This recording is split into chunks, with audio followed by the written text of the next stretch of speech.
There was us. This is Ace, And David. your humble narrators in two different parts of the world.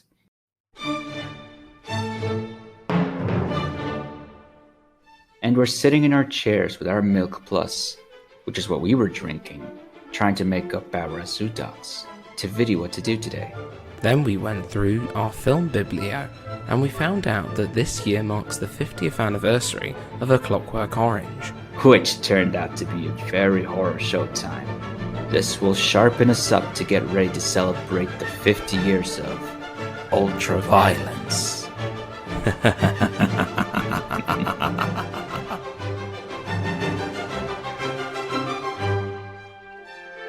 Welcome to the two-part pod series of Films Unchained and Take 97. This year we're celebrating 5 decades of A Clockwork Orange, directed by the great Stanley Kubrick and starring Malcolm McDowell as Alex DeLarge, the so-called humble narrator of Anthony Burgess' story. Joining me is our co-host, David Ingram, who is the perfect man to discuss not only about A Clockwork Orange, but Kubrick as well. How are you doing, David? I'm doing very well, Ace. How are you doing? Thank you for the lovely introduction once again. It's good to be back on Films Unchained. But as you say, this is a very special anniversary edition of your podcast, but also will be of my podcast as well. So just to give you guys a quick heads up, this is part one of our Clockwork Orange 50th anniversary celebration, two-part special, as it were. And then for more, remember to tune into Take 97, a film podcast, for the concluding part of this special edition of our collaboration in celebration of Kubrick's masterstroke into the absurd and what I would say the damn right insane and very grotesque in a lot of ways, and it's caused a lot of controversy over the years and grown to great acclaim of cult status as the years have gone by in its 50-year history. I have so much to say about this film, and I'm sure you do too as well, Ace. So thank you for starting this conversation, and I look forward to seeing where this goes, really, to be honest. I think it's going to be really fun. I'm looking forward to this as well, David. And as David mentioned, this is a two-part. So basically, the first part will be in Films Unchained, and the second part will be in Take 97. So this is a collaboration. There is no special guest. We have co-hosts, your humble co-hosts. So basically, to get started, 3 years after the monumental release of 2001: A Space Odyssey, Stanley Kubrick shifted his direction to a more mature, non-PG, controversial filmmaking. His first experiment was A Clockwork Orange. He brought nightmare and frustration for the cast and crew, with the result of shock to the audience.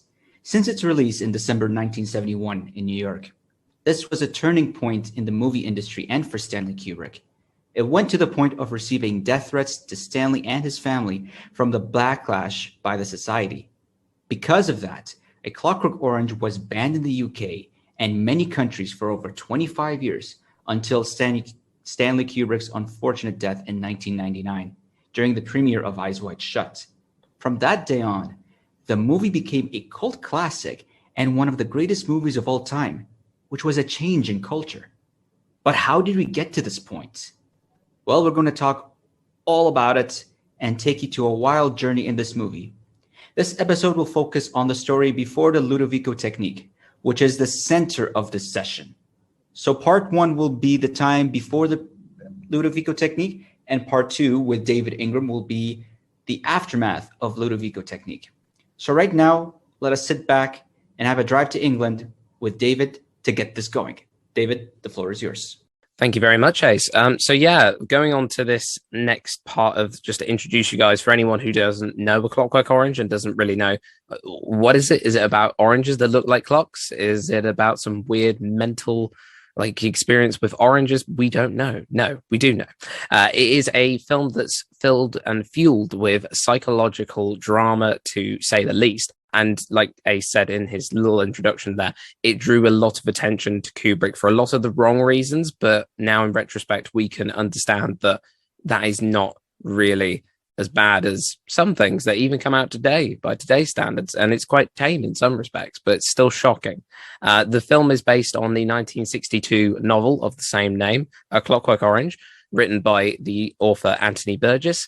And the film, whilst it does follow the same plot of the book, I don't know too much about the book myself personally. We'll get into that more later. But the book and the film are one and the same. And like Ace just said, we follow the character of Alex and his trouble and strife as he makes his way through this world of ultra violence, both before and after being subjugated to a government technique that the government of the time are trying to test out new ways to tame the young and make them behave and control the ultra violence as it's introduced to us as in the beginning and the opening monologue delivered by Alex in voiceover. We get to see him and his droogs. So we see Alex, Pete, Georgie, and Dim. So Pete, Georgie, and Dim are known as droogs. They are literally the side hustle, as it were, to Alex's main droog master, as it were. I think that's probably the term he gets called at one point or another. But they are this little band of people, young people, who basically go out and cause all sorts of trouble at night. Anything and really ultra violent acts, including very strong, very horrible acts such as, and I will say now for anyone who is squeamish of these kinds of topics, we will be talking and discussing a little bit about, well, quite a lot about in this particular section of the podcast, ideas and themes of rape and just violence in general. So if you're uncomfortable with that kind of thing, obviously we've warned you here. This is your warning and caution before you continue to listen. But this film essentially deals with a lot of that violence against women, violence against old people, people of other generations. And we see this in the opening section. We see this opening moment of Alex being introduced with his droogs. And then we go straight into him beating up an old homeless guy. And that sort of sets the tone for this film. And then we continue to see acts of ultra violence. And we get to see moments where rape is committed or sexual assault in various forms, both by Alex's party and also this other group, this other gang, which we meet in the beginning of the film.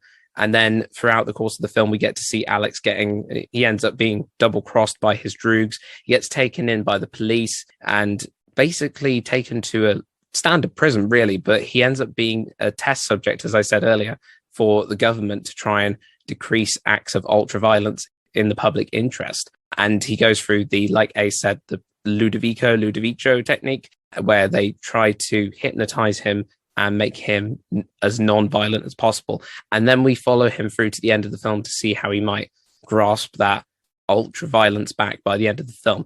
That is a very brief summary of it and probably a very, very rushed, basic version of what the film is about. It's about the way that governments and higher powers are trying to control violent youngsters in this case. But the film is very disturbing. It's got lots of, and I think it's why it's perfect for Kubrick, because Kubrick is the man of distorted images in a nightmarish sense.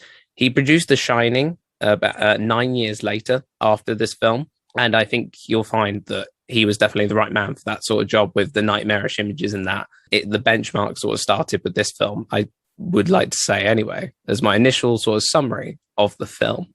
Thank you so much for sharing this, David. You summed up the idea of A Clockwork Orange very well, so much appreciated with that. And at the time when you mentioned about The Shining and, of course, A Clockwork Orange, I noticed how even though Stanley Kubrick changed from PG to non-PG, he still have the same element where he focuses on humanity. Yeah, I absolutely agree. I mean, I think with Kubrick's films, I think you get the sense that he's always looking at the humanity side of things, like the human emotions. So in The Shining, we've discussed this at great length already, but The Shining, we look at alcoholism in the family and abuse in the family, and we get to see the darker side of, you have white picket fence families in traditional all-American family values and stuff, but then you get this disturbing distortion of that family unit in the form of an alcoholic, abusive father/husband. And you get to see, obviously it's manifested into a creepy ghost/psychological supernatural story, whatever you want to call it. But at the end of the day, the root of The Shining is in the human emotion. With A Clockwork Orange, it's no different. We get the struggles between two different generations. I feel like this, because it is the 1970s, the 1970s was even though this is set in England and is very English in the way the actors portray the characters that are shown on screen, and the sensibilities of some of the sets and such, it still can be related to that new Hollywood movement where it wasn't so squeaky clean. New Hollywood after the 1960s and the collapse of the studio systems was, completely gone. We get this new wave of filmmakers like Martin Scorsese, Francis Ford Coppola, who are willing to show us the dark underbelly of things. And also, David Lynch as well in the late 70s as he comes up into his rise to fame. We get this gritty underbelly to the world that we thought we knew, but we don't. And Kubrick, I think, does that excellently in A Clockwork Orange. He does it in all his other films. Even in the early days, he shows, like Lolita, we see like the darker side to authority figures in the form of Humbert Humbert, the teacher who has a bit of an obsession with a young girl. And how far is that obsession going to go? How far is it going to, like, his mind going to tick? We get the disturbing human emotion from connections to PTSD with Full Metal Jacket. All of Kubrick's films, as you say, are very human based. Whilst The Shining is supernatural in some respects, a lot of it is based on the human emotion that creates that scenario. And like I said, no different for A Clockwork Orange. A Clockwork Orange, we focus on the clash between the young and the old, which is a battle as old as time, really, to be honest, because you had in the 1950s, you have in 60s, you have like the birth of the teenager, and you got stuff like Rebel Without a Cause, the James Dean from 1955, where you literally show a teenager rebelling against what his parents want. This is what A Clockwork Orange does. It's showing rebellion of a younger generation who are coming up with this new gritty lifestyle, I suppose, in the likes of this film, where they like to beat people up, where they like to be horrible to people. The parents are seen as being the authority figures, and the government are all stuffy shirts and meant to be very sensible, and we're trying to stop and pound down on, I don't know, what some people would call freedom of speech in the mindsets of people like Alex, who think that violence and ultra violence is the only way they could be heard then by their peers and such. But at the end of the day, human emotions at the heart of it. That's what I'd say. It really summed it up with the aspect of Clockwork Orange when, we got the authority figures and we have the teenagers who are very rebellious. What I noticed in the movie, the parents don't do much. Like, if you remember, Alex's parents are not even there. Like, they're there at the house, but they're not there for him. They don't even know what he's doing. They don't even know what is happening. The only person that could be closer to the father that Alex wanted was basically the priest in prison, because that is the only better authority that he has. Yeah, exactly. I would just like to sort of add, because that's one thing I take away from watching the film. I watched it again recently in preparation for this, but I always think that with the priest, priests get called father all the time. It's a very, in any religious scenario, you go, "Oh, Father, for art thou in heaven. Oh, please forgive me, Father," whenever people talk to a priest. But in this case, I think you could take it, even though he doesn't mean father literally, you can say that there is a connection there, because Alex is much more calm, much more relaxed, and much more, I don't know, of a decent human being when he's talking to the priest. And even though he admits that, he still enjoys a bit of the old ultra violence and all the terms that he comes up with, the in and out, the sexual urges that he has, and all of these things that he enjoys pre-Ludovico. The religion in this film, I'm not sure. I don't think Kubrick was particularly religious, but in this film, it does come across as very much that religion is like the distiller of violence, and anything else, like science, can only do more harm than good in some respect, which is what we learn later in the film, which we'll discuss more on my episode as we get into part 2 of this discussion. But yeah, that's kind of what I get from it. The mention of religion was definitely mentioned when Alex was basically reading the Bible, I believe. This was way before the Ludovico technique. So this was basically in this part where he's imagining, if I remember correctly, basically slashing the soldier in his throat.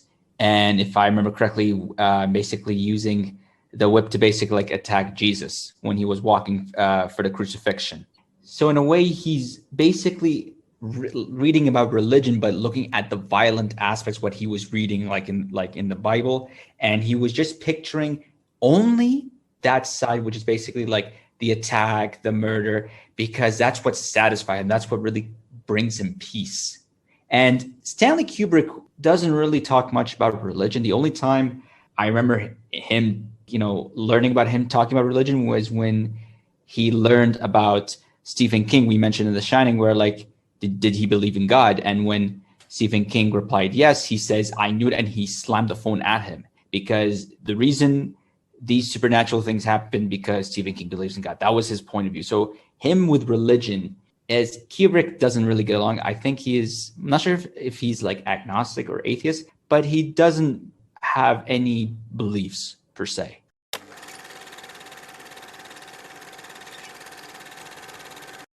So David, let us get into the components used in this movie, because like I know like you have important highlights you've learned from the Pre-Ludovico, and I have some important highlights. And I think it's best to start understand how these things were oddly used in this movie, and somehow Kubrick made it work. Are you ready for that? I am, absolutely. Shall we dive? Let's dive straight into that. What would you say give us one of your highlights then? What would you say your first highlight is of this section of the film then, should we say? Oh God, one of the first highlights is basically, it has to be mentioned, the intro, like the opening credits, because to this day, it was colors of red and orange. And then you got the music for the funeral of Queen Mary. Yes. And then the iconic, uncomfortable, long stare of Alex DeLarge through the camera takes place, and zooms out. We see the Droogs and the Korova milk bar. Now, to this day, I can't find a movie opening as strange as this one. I have like a feeling I understand why they did this, but I got to ask you, David, like, what were your thoughts when you watched that intro the first time? I mean, I'm not going to lie. This is going to sound like a very poor thing to say as a film fanatic and everything. I have a funny story where I bought a Blu-ray player for the first time, and I watched 2001: A Space Odyssey, and I thought that it was broken because I was having trouble with setting up the settings correctly. I hadn't set it up, and I thought, oh no, black screen and music. There's no visuals. I thought it was broken. I had a similar experience with A Clockwork Orange, because unfortunately, my first ever experience was not in the cinema. I kind of wish it was, but it wasn't. It was in the comfort of my own home. And obviously, it's a very distorting, like you mentioned, the colors. It's very distorting. And I'm used to seeing on the beginnings of a disc where you see the warning sign saying, oh, warning, do not copyright and stuff like that. And sometimes it's a red screen. And I was genuinely confused. I was like, what is going on? And then obviously the music kicks in as well. It's a very classic Kubrick move where Kubrick doesn't give you anything but like a still blank screen. And it can be either black or, in this case, bright colors before the credit comes up of a Warner Brothers picture, all that stuff, Stanley Kubrick film. I was just like, other than thinking, is my player broken again? I would say the other thing that I got from this, that's the initial thing. But then, jokes aside, I thought this is very strange. And as you make your way through, you're then met with this intensity. Like you say, the look on Alex DeLarge's face is it's spooky. It's, breaking the fourth wall before it became a thing, then, should we say. I mean, obviously, the likes of I think that was released in the 60s, actually, the film with Michael Caine in Alfie. I think that was the 1960s, so before A Clockwork Orange, which obviously is the more famous example of an early piece of cinema in which you get to see a character break the fourth wall and actually address the audience. Whereas this, obviously, it's not quite breaking the fourth wall in the traditional sense, but I think you get in staring down the barrel of the camera, you're not really introduced to something as someone who's viewing something, passerby, somebody every day just watching, spectator then. We are introduced to this film as someone who's in it from the moment. The minute you lock eyes with Alex DeLarge, Malcolm McDowell's scary stare is really honestly just haunting. And because of like the little eye makeup as well, I just love, like, that's my little highlight as well from the look of it. I love the eye makeup that he has. It's only on one eye as well. It just instantly makes his eye pop and it locks into your eye. And I feel like you get this strange experience, like from the moment you're connected. Like I mentioned this on an episode of my podcast with the film Chicago. You zoom in to the eye of Renee Zellweger as Roxy Hart, and I saw that as you're going through into her mind's eye, and you're viewing the film from that point onwards. through her perspective. In a way, you're doing the same with Alex because you're zooming out of his perspective. So I don't know, in a way, he's projecting a vision of his onto you in a way. So again, you're seeing what he sees through his eyes. And I think that's why, he's in the way an anti-hero. So he's meant to be, you're meant to sympathize with him, but at the same time, you'll also think he's a wrong one from the start. But at the same time, you can't help but like him by the end of the film because of the way he's treated both pre and post Ludovico, but particularly post Ludovico, I would say, because unless anyone has sympathies with what he does at the beginning of the film, which I think is a little bit extreme. I think you should seek help if you do, but I think it's a very interesting way to open a film, to open you up to a character that isn't exactly likable, but at the same time, you're going to have to like him because he's your main character. And at the end of the day, this film explores so many themes of violence and teenage rebellion, as I said before, and several other things, and corruption in the system. I think it's nice to see that, this is your narrator, and he actually calls himself your humble narrator throughout several parts in the early and later parts of the film. So you know who you're identifying with from the very beginning, and you get that from the look on screen. You summed it up perfectly. Because the whole time, maybe this is the intro because from his perspective, he enjoys, these kind of music, like the colors in his mind. That's from his perspective. It's uncomfortable for us, but it's comfortable for him. David, you have a highlight from yours as well. So we would like to hear from you. What are the components you've learned to the Pre-Ludovico technique? Yes, I do. So basically, Pre-Ludovico, I'm going to kind of touch on this a little bit of sort of what happens in the end of it on the next episode that we do. But I will briefly sort of mention it here. But I have this thing that without violence or darkness, Alex as a person and people in general, without any darkness in them, they lose an aspect of their humanity. And there's the classic saying of light cannot exist without darkness. And I feel, although the beginning of the film, we see lots of violence, the lightness, I suppose you could say, is his enjoyment of it. And that shows, a sense, it's a mad aspect of humanity, but it shows a variation of humanity. Obviously, he's very hell-bent on enjoying himself whilst doing something ultra-violent. But particularly, I would say, I don't know, you get to see, I would say, so there's the moment I will highlight the cat lady sequence, I will say. The cat lady sequence is the one I will mention first, where Alex is essentially betrayed by his droogs, by Pete, Georgie, and Din. They set him up, so they go to perform a load of ultra violence on this poor lady who has a load of cats. I mean, personally, for me, when I first watched this, I was distracted by the cats because I'm a cat lover, really. But the thing with this film is, it's very absurd. You get to see all this artwork. I say artwork, and just a side note as well, Kubrick is just, honestly, I think he definitely was dreaming up Eyes Wide Shut when he did A Clockwork Orange, because I agree with that too. The amount of phallic images that are on display in A Clockwork Orange and also Eyes Wide Shut, the similarities are uncomparable. I think you get what I mean when I say that. But you see all this, it's peaceful, it's serenity, it's just all this nice, lovely classical music, and then you got the weird artwork on the walls. This lady just enjoying her peaceful time alone with her cats, and then all of a sudden, Alex and co enter.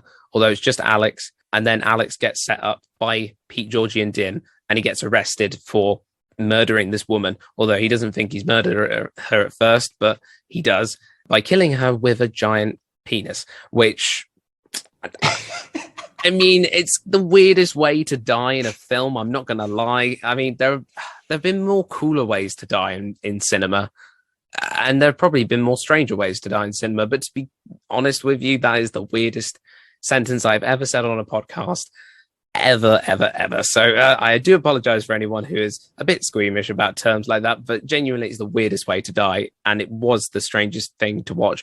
It's very clever because you don't actually see her face being smashed to death, although you do see at the edge of the frame after she gets knocked out by the large piece of artwork, as she would call it, expensive artwork, although I don't know why you pay that much money for something like that. It's a bit rubbish if you ask me. But I would say it's, it's a little bit badness on Kubrick, a little nitpick is her face isn't quite broken and she doesn't look quite beaten up or bruised or anything in the corner of the frame. She looks absolutely fine. Whereas, the way the shot was constructed, it looked like he rammed it into her mouth and shattered her face to pieces, but he didn't. So, I don't know. He might have just knocked her out. But I think in that sequence, just sort of going back to your main point about sort of the elements and the way it's constructed, Pre-Ludovico, and my idea of darkness without violence, we see this character who enjoys what he does. It's not right. It's conceived as wrong. It's not a right thing to do, to go around bashing people with large penis artwork things. But at the same time, you get the sense of it's freedom for him. And the minute we go into the Ludovico sequence, even when he's in prison, he's not actually trapped then. He's behind bars, but he's not trapped by anything, psychological based like we experienced post Ludovico, which we will get onto later into this special. But I would say the cat lady sequence, it was the most shocking moment for me because of the way it was constructed, the way it looked like he killed her. That, and also I find it strange, the contrast as well with, I think his name's Billy, the other gang prior to the cat lady incident. I think that one as well Billy is very Boy. Yeah, that's it. I do think that it's very interesting that we bring up with that we see he does have some sort of moral compass, because he comes in and, in a way, even though he probably would want to do a bit of, as he calls it, the in and out to this poor girl that's being tortured by this other gang, he does actually save her in a way, unintentionally, of course, but he does actually do some good in the pre-Ludovico stage of things. Obviously, it's really selfish because he wants to knock the other gang out, and they're his general competition throughout the entire, his existence as a Droog leader and such. But I do think that the cat lady incident and the fight with the opposing gang, I do think that those are particularly interesting incidences where you see both the light and the dark. Alex unintentionally saves this girl from being further raped and attacked by this other gang, but it's a little bit selfish because he just wanted to do it as well. And then you get the complete contrast with the darkness of the cat lady moment, where it's just bizarre to kill someone in the way that they did.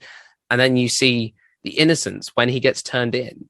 He's like, oh, I didn't do it. I didn't mean to. And then when he gets beaten up by the police officer later on, you see that really he is just a child. It proves that Alex isn't truly evil. He has lots of evil qualities, but at the end of the day, he's still a minor in this sense. He doesn't actually come across as ultimate world domination. The Droogs will rule everything. Alex DeLarge is the mastermind of all things, like a Blofeld type of Dr. Evil villain or anything like that.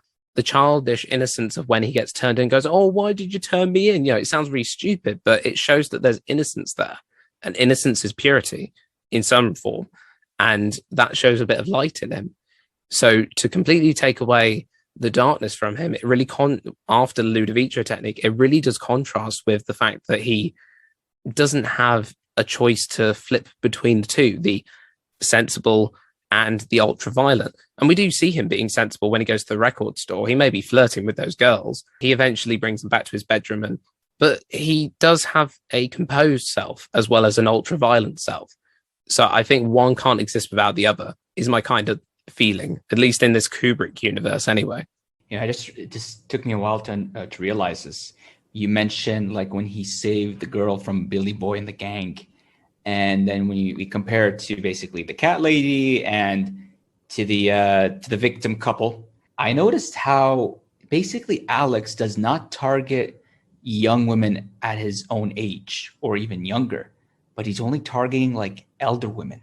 I just realized that. Not so sure why. So I feel like Alex wouldn't do something to basically his own age. He did have consent from the two girls when he brought them home for, as Nadsat translates to, in out, in out. But other than that, he just targets elder women for some absolute reason. Yeah, I think it's because he has an issue with obviously authority, because I don't know, it's strange because you'd think the first person on his hit list would be his mother, because his mother is technically the age bracket and above in that sort of age bracket that he would sort of target maybe. But I don't know, it's a bit strange. It's his mother's always been there and she's been the benchmark, so it's he's standing up to the authority, or well, I don't know, like taking them down. Then, shall we say? I don't know. What would you say about that? Because we mentioned that Alex doesn't have like a very strong parent figures.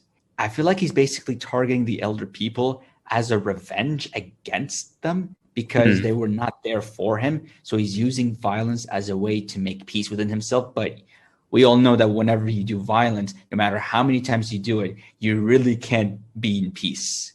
So he just keeps doing it over and over again with different people. That's why I feel like it's basically an attack to the adults for not being there for their children. That's why you see like the youth doing what they're doing, going around just basically bringing chaos.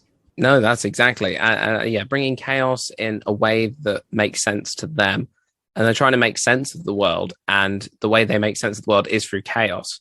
And again, it goes back to that idea of like the 1950s teenager, when the term was born, and when they were actually like, oh, we are this in between. We cause disruption because we want to express our angst and stuff.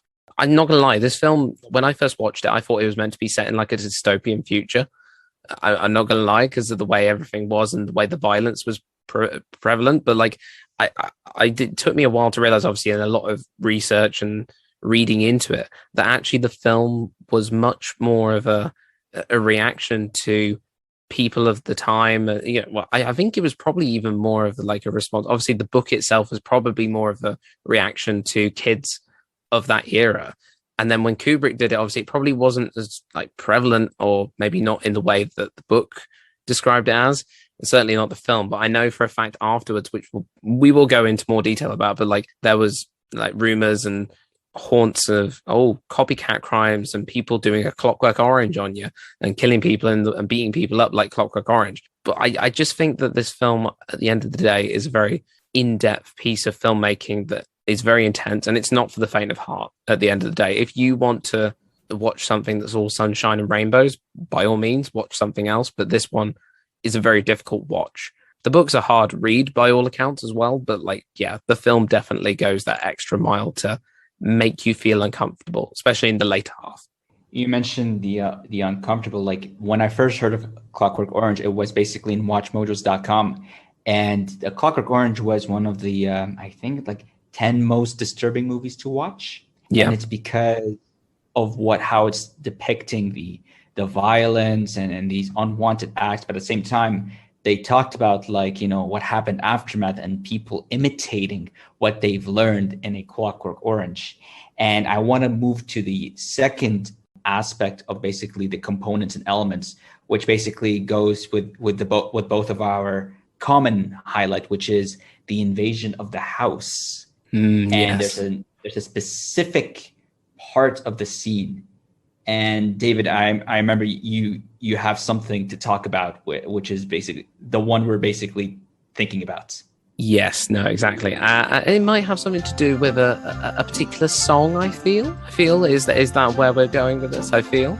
Yes, sir. Yes, sir. How does that go again? How does it go? Is it do do do do do do do do? I'm singing in the rain, just singing in the rain. A little bit like that, just a little bit like that. I find it funny, just whilst we're talking about the song, I find it so bizarre that they play the actual Gene Kelly track at the end of the film. It's like a grand elation of like, oh, this was paired with a horrible moment of abusing a woman and tying up her husband and making him watch the gang, not even love really, make vicious violent attack on his wife, to the tune of Singing in the Rain, and they just play it, the actual track at the end. The inclusion of a classic Hollywood song really does sort of sum up the death of golden age Hollywood. Like I said, this is the 1970s. New Hollywood is starting to really come into its swing it right at the beginning. It's not quite made it into its full mark yet with the likes of Chinatown in 1974, but this is definitely an early precursor of the death of classic Hollywood, specifically putting Singing in the Rain against a very violent scene.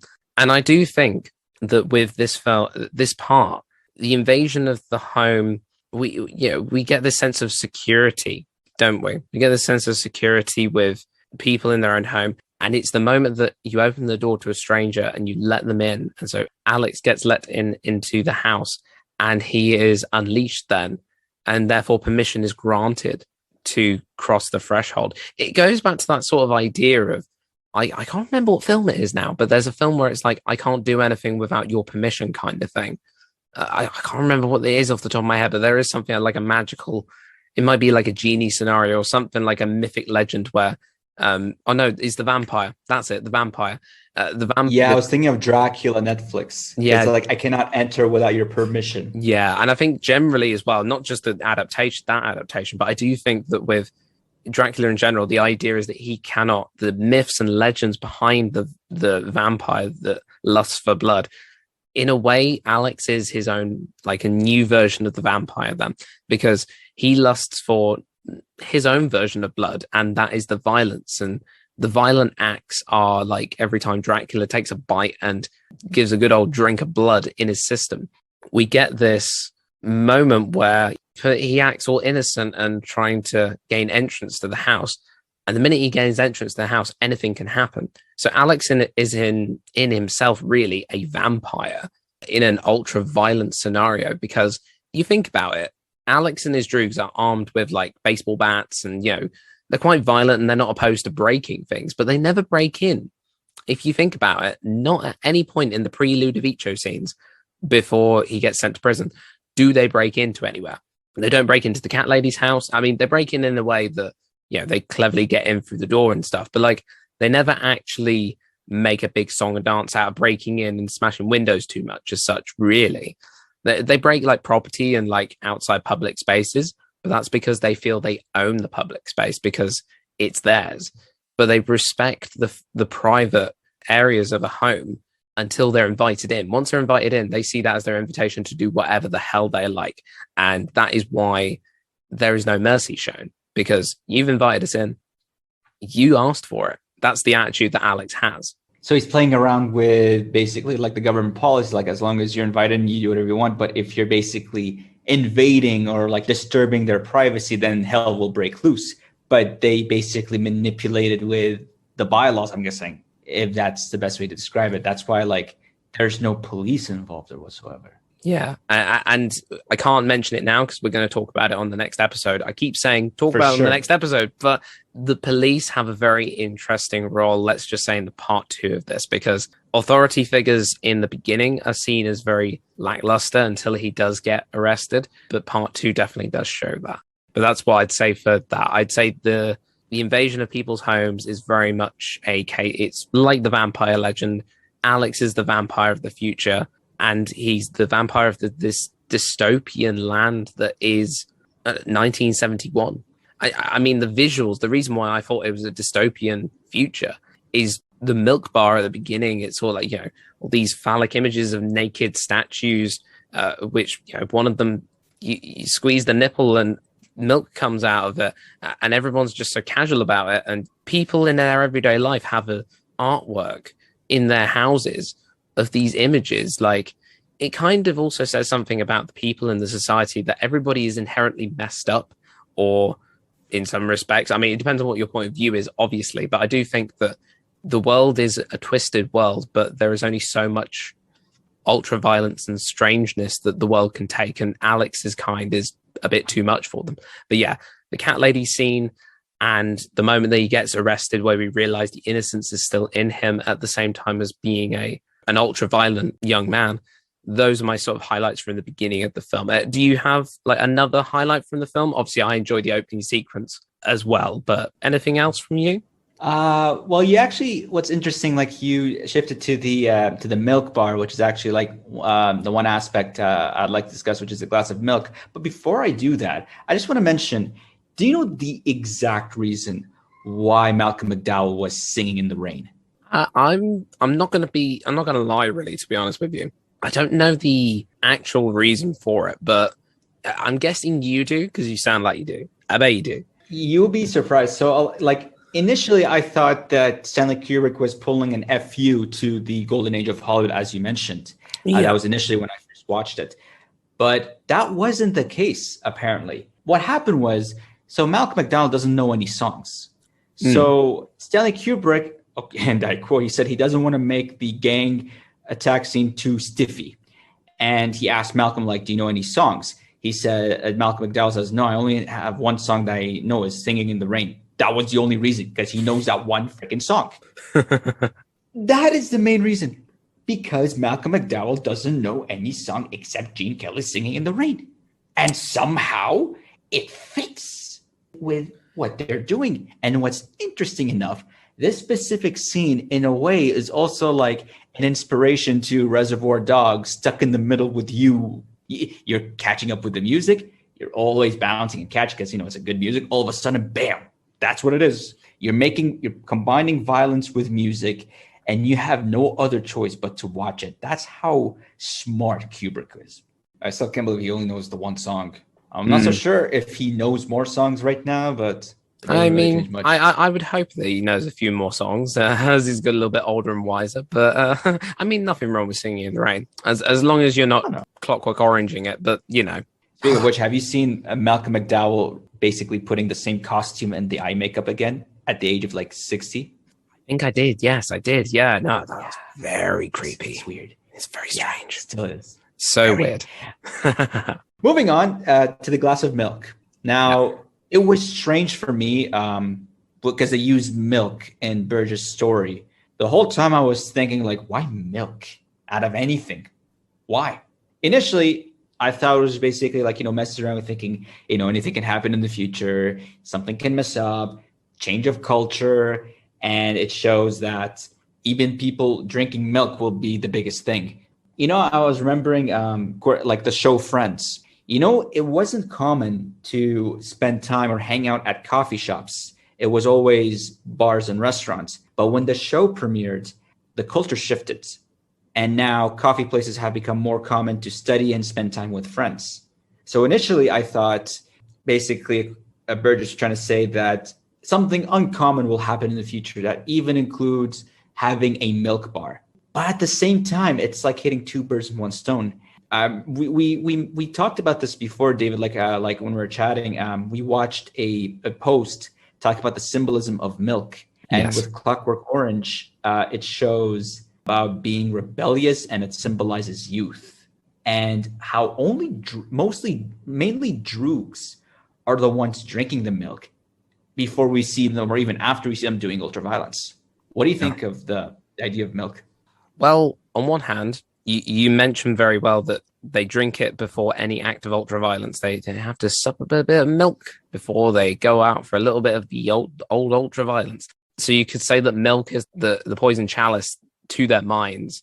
It's funny you should mention that, really, to be honest, Ace, because like you say, drinking milk before they go on one of their next conquests, shall we say, or I do think that, yes, it can be linked to, milk is the new alcohol. It's the new thing that gets people high on life and makes them, enables them to go out and do these horrible acts. But at the same time, milk is something that's associated with, you drink it from a young age. You have a mother's milk. We were talking about the authority figures and older women that Alex seems to have a problem with, not younger women as such. And he has more of a healthy relationship with younger women than he does older women. And I think, the fact that droogs themselves drinking milk could be easily seen as a symbolistic thing of them being immature, and they're still drinking from their mother's milk, and they're not quite ready for adulthood yet. So they could never drink anything more mature. If you're going to call alcohol or any other type of beverage more mature, then they're still being fed the milk of their mothers. And that makes them inherently more immature, which in this sense would be the ultraviolence. In a way, you can say that the milk is the basis for the society of being, if you haven't come of age yet, you will still drink milk. When you come of age, you will drink tea, coffee, water, even alcohol. You will drink something that's not being given to you. You're not being breastfed this idea. You can get away with absolutely everything just because you're a minor. The idea that their immaturity is presented through the fact that they just drink milk is quite a simplistic way to read it. But you can look into it and say that these young people, because they are young people, because although you watch it from the beginning, you think that they may be in their 20s or something, or mid to late 20s or early 20s. The minute Alex walks through the door and sees his parents, that immediately hits you and says, these are not adults. They're not even like sick, twisted adults. They are irresponsible youths. And the milk, yeah, you can read it as being a symbol of purity that gone wrong because it's been given to them, but it's what they do with that afterwards. That's what it's all about. They get given something pure, but they do something violent with it. And until they can learn to do something better with it, they will never truly grow up. And that is explored a little bit in the later half of the film with two of the droogs in particular, which we'll get onto at some point soon. I enjoyed how you link the idea of authority figures to the milk bar and like how they're drinking a glass of milk as if like, they're still children. Like that's actually pretty interesting. I didn't even like think of that until now. That's amazing, David. It's a nice perspective. I think we covered basically the entire components that were used in the film. There was one which is about music, but I feel like we have to save it for part 2 because there's a lot of important aspects, the idea of music in part 2. So we're going to save that. Absolutely. Later. Please tune in for that, guys. So the next aspect of this discussion is book versus movie talks. So this is where Stanley Kubrick hated the book so much to the point where he threw the book in the air so many times when he was reading it because he didn't understand NADSAT. Until he decides to make a youth film of his own, because during that time in the 70s, the youth film was a big thing. So he wants to make his own youth film. But he decided to make it more realistic than Burgess' work. But basically, before the Pre-Ludovico, there are some aspects that I learned the difference between the book and the movie. So before I read the book, before I watched the movie back in the summer 2015, because of reading it, not only I noticed the difference in the movie, but helped me understanding the NADSAT in the story. NADSAT is like a mix of English, Russian, and a little bit of Yiddish. It's used heavily in both movie and the book, but the book has a lot of words that a lot of people could not really catch on. But thankfully, I was like having a dictionary like online, so it helped. For example, chai is tea, cancer is cigarette, chelovek means fellow man. Malchik is like a young boy. Boo-hoo-hoo means crying. Dama is lady. Babuchka is old lady. You'll really catch up with the language. You'll get used to it once you like read the book. And with the movie, it's easier for you. So moving on with the book, it's very different from the movie. For example, in the movie, which we did our little intro, it starts with Alex saying, there was me, that is Alex, and my 3 droogs. In the book, it starts with, so what's it going to be, eh? There was me, that is Alex, and my 3 droogs. So Kubrick took out, so what's it going to be, eh? So that was the first difference. The second difference, which is already common, there was no such thing as singing in the rain in the book. It was pure, well, not, Mikey, that's not pure. It is just violent invasion at the house, doing the gang attack, with no music whatsoever. It is already like horrendous when you read the story. But the movie with the singing in the rain makes it, I guess I have to say watchable in some aspects. In the book, Alex is obsessed with music, but in the movie, he's mostly obsessed and has passion for Beethoven only, specifically the Ninth Symphony. Yes, the beloved Ninth Symphony, the beloved Ninth, as he calls it. Actually, he doesn't even use the word symphony, just the beloved Ninth. Or is it a little bit of Ludwig van? Ludwig van. Now, this is going to be the very strange difference, and I still can't. So in the movie, Alex basically like asked the 2 adult women to basically, he invited them to his house, doing in out with their consent, which lasted in the movie 30 seconds with the fast pace. Which I think Kubrick's trying to make it like, like a comedy. But in the book is much more sinister. It's more dark. Alex drugged 2 10-year-old girls and did what he did. Yeah. It was that sinister. Yeah. So Alex is more sinister in the book. Yeah. And I think that's the thing with Kubrick. Whilst I don't think he would ever profane to making likable characters, because he doesn't deal in likable characters. I mean, a lot of the time they're anti-heroes. Like Alex is an anti-hero of the story. I don't know the book as well. I've said this already a couple of times. I don't know the book as well as you do, but you just telling me that it's just sickening to hear. It truly is horrible, and it sort of makes you realize how tame Kubrick's film was in a way, and it makes you think, why did people get so angry about the film? Like the film still presents a certain degree of ultra violence that the book does, but like you say, it's not. And that's the thing with Kubrick as well. You look at like he has a lot of things with the source material. He changes a lot of things. Like for instance, Lolita. I can't remember the actual. I think in the book she's meant to be like 12 or 13 or something, I think, and then in the film she's like 15, 16 or something, or she might be like 16 or something like that. But he does a lot of things where he changes things, because whilst Kubrick was made out to be quite a scary man on set, he was a family man. And yes, this is a non-PG film. It was one of his first like big serious non-PG films, A Clockwork Orange. But I do think that there was a part of him that was like, his family values came out in it. And whilst he wanted to make something that was real, as Alex would say, real horror show, I think he was held back a little bit, not in a bad way at all, but like he held back the parts of the source material that would be controversial.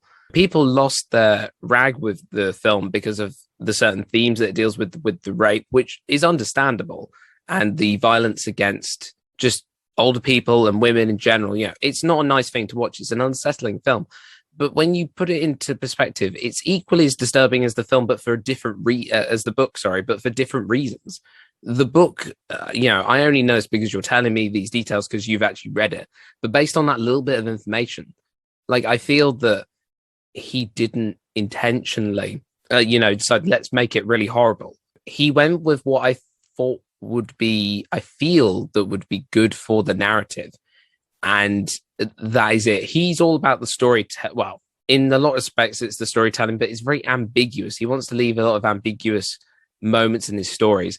I mean, obviously, A Clockwork Orange, I would say, along with Lolita, are probably the less ambiguous films, which is very ironic considering that he's rebelled against the source material to make them like go against the very, very severely messed up themes that we have from the likes of Anthony Burgess and I forget what the author's name is, but the author of Lolita, and their original themes in their work. So I don't know. That's just my opinion personally, but what would you say? Would you say Kubrick's more like, I don't know, he wants to do good, but at the same time, there's still some family morals in him? Well, Kubrick actually told, like, I'm not so sure if he told Burgess, but he basically mentioned that he wants to make the book more realistic in terms of like the human side, and him having like he has like young daughters. He wouldn't have that part of the book depicted in the movie because he was channeling his inner father mode when he read it. So that's why like he decided not to do it. Does not really want to picture his own daughter in that moment. I feel like that's the reason why he didn't decide to make Alex drugging two 10-year-old girls. We wouldn't like it either. The idea of the 30 seconds crazy in-out scene was, I think that's when it was like they used like the idea of black comedy, and he got like consent from them. So like for like the audience watching, it's normal. So if they used basically from Burgess, I think Burgess will receive more death threats than Kubrick. Yeah, that's what I feel. Which is interesting. I missed two differences actually. In the book, Alex is 15, and in the movie, he's 18. And last but not least, which I still don't understand why, in the book, when Alex got arrested, his prison number is 6655321. But in the movie, it's just 655,321. So they removed 16, which I still don't understand why. So that is basically the main differences between the book and the movie. And I got to agree with Kubrick. His version is more realistic than Burgess. Yeah. And I think at the end of the day, the way it's shot as well, I mentioned the very Britishness of it, like the look of it, like a highlight for me, just to sort of close this off, that I think is built upon in the film from the book. Because the book, obviously, you have to make it up all in your head. It's the natural thing of reading books. You make up the images in your head. Whereas Kubrick presents you with a very strong image that you have to follow. And I love the bit where I think Alex knocks a couple of one or two of his droogs into the water, and it's in slow motion.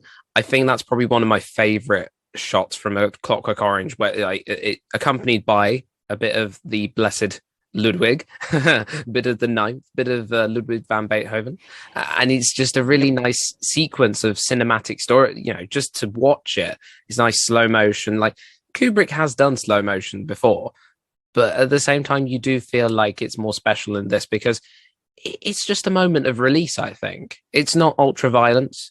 It's like children at play. Like I said before, these people, you know, they may be 18, as we say, but like they are basically still kids, even though they're not quite adults.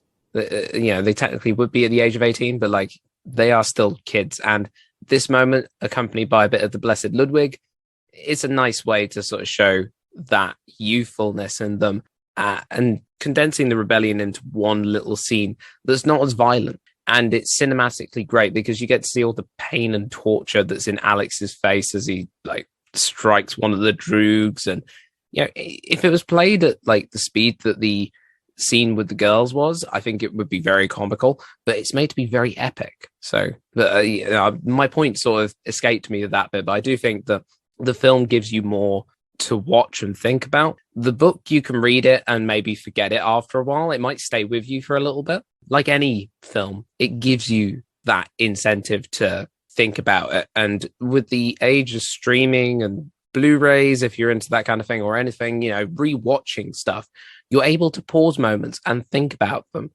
and look at them. Whereas the book, you have to sort of probably read it a couple of times just to sort of get the gist of what's being said sometimes. That's not a criticism of reading at all, because you should always read the book, but which I obviously didn't do in this case. Very bad. But I just think, yeah, the cinematic language that's presented in some films, especially of book adaptations, is it's needed sometimes to bring that extra dimension, that visual dimension to you as a viewer and a spectator of the story. I read the book, David, and I will say, might as well stick with the movie. There's no regrets. Okay, no let's stay with Kubrick for a bit then. a bit? Kubrick is all the way, man. All the way. Okay. We ended with the book and the movie comparison. I almost said conspiracy. Well, we'll call it conspiracy. Why not? I mean, it depends on what sort of viewpoint you're looking at, but yeah, exactly. We'll see. I think Kubrick is playing with my mind. I feel like he's still doing it. Yeah. Do you feel a sense of deja vu, by the way? I feel we've been here before. Yeah. Oh, God. We just did that with The Shining, man. Get out, Johnny. Get out.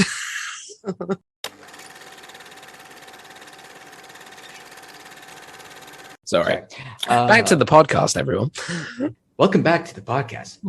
Right now, we're going to talk about what is the Pre-Ludovico all about? Which is a very good question, and I haste to listen to what you want to go with this direction. We're talking about Alex.